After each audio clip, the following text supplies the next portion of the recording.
इधर आ जाओ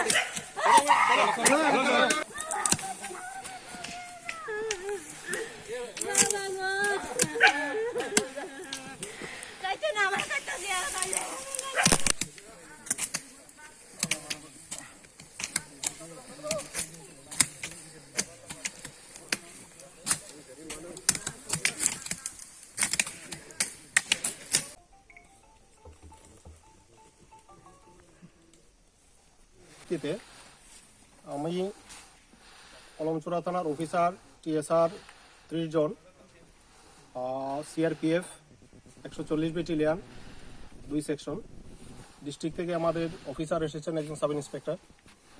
আমরা বংশীবাড়িতে গাঁজা বিরোধী অভিযানে আমরা বের হই। সকাল থেকে গাঁজা কাটা শুরু হয়েছে।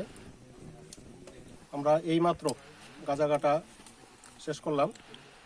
আজকে আমরা 5টা প্লটে মোট 50,000-এর মতো প্রি ম্যাচিওর এবং ম্যাচিওর গাঁজা গাছ আমরা কেটে ধ্বংস করে দিয়েছি।